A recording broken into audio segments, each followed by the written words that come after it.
Vamos a ver un ejemplo muy sencillo de cómo se obtiene la función de transferencia a partir de una ecuación diferencial, que no tiene básicamente ningún tipo de complejidad. Imaginaros que esta es la ecuación diferencial de mi sistema que me relaciona la salida I y su derivada con la entrada U y su derivada. Entonces lo único que tengo que hacer es aplicar la transformada de Laplace suponiendo condiciones iniciales nulas. Entonces, este término de aquí, que sería la segunda derivada de I, pues sería s cuadrado por is. El siguiente, no pongo más, porque ahora vendrían las condiciones iniciales del teorema de diferenciación real, pero como son condiciones iniciales nulas, no las pongo. Este término de aquí, pues sería 3 por s por i de s, y este otro 5 por i de s. Y en la derecha, pues me quedaría la transformada de Laplace de u', que sería s por u de s menos u0, que ya digo que las condiciones iniciales ni las pongo porque ya sé que son nulas para calcular la función de transferencia, y aquí 5 por u de s. Y ahora ya saco is factor común, aquí sacaré también us factor común que pasará aquí dividiendo, y aquí que me quedará el cociente de s más 5 dividido de s cuadrado más 3s más 5. Y esta pues sería la función de transferencia de este sistema. Vamos a ver otro ejemplo un poco más elaborado, que es obtener la función de transferencia en este circuito eléctrico con una resistencia y un condensador cuando tenemos esta tensión de entrada, V1, y queremos calcular la tensión en bornas del condensador que llamamos V2. Bien, pongo estas ecuaciones que hay aquí para ver si son válidas o no, porque muchos alumnos, cuando se les presenta un circuito donde aparecen condensadores, pues directamente ponen estas ecuaciones.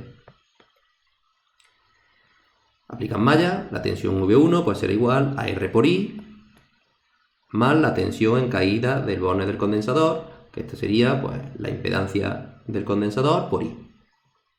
Y la tensión V2 pues la impedancia en el condensador por I. En principio esas ecuaciones no tienen ningún fallo, pero si no te dicen nada más, eso son correctas. Nosotros queremos obtener el qué. Primero habría que obtener la ecuación diferencial del sistema, y esto no son ecuaciones diferenciales, y luego ya aplicar la transformada de Laplace para calcular la función de transferencia. Estas ecuaciones son válidas cuando nosotros estamos analizando circuitos donde la tensión circuitos lineales, donde la tensión de entrada es de tipo senoidal. Yo no he dicho cómo es la entrada. De hecho, para calcular la función de transferencia no hay que decir cómo es la entrada del sistema, puesto que la función de transferencia es una propiedad intrínseca del sistema. Entonces, estas ecuaciones, ya digo, se utilizan para circuitos en alterna, donde además se obvia la respuesta transitoria. Pero bueno, quiero decir, no están mal, pero no son correctas. No es la ecuación diferencial general del sistema. ¿Cuál sería? Pues aplicamos mallas y me quedaría que V1 de T, sin decir el tipo de tensión que es V de 1, pues será igual a R por I más V2. ¿Y a qué es igual la tensión V2?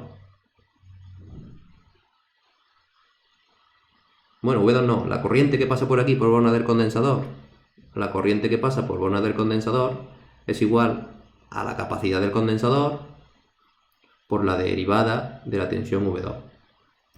Entonces, estas serían las verdaderas ecuaciones de ese sistema, que es un sistema ideal, un circuito electrónico con componentes ideales. Entonces, bueno, si ahora esta señal I de t la sustituyo aquí, vemos que me queda una única ecuación diferencial que depende de V1, que es mi entrada, de V2 y de la derivada de V2, teniendo en cuenta que V2 es la salida del sistema. Entonces, bueno, pues lo reordeno, pongo todos los términos de la salida aquí y todos los términos de la salida a la izquierda y de la entrada a la derecha. Y ahora pues aplico la transformada de Laplace con condiciones iniciales nulas y me queda esto de aquí. Despejo V2 partido por V1 y obtengo la función de transferencia de este sistema. Como curiosidad, comentar que si yo en estas ecuaciones de aquí esta corriente I la despejo y la sustituyo aquí y calculo V2 partido por V1, obtendría esta misma expresión, solo que donde pone S debería haber puesto J omega.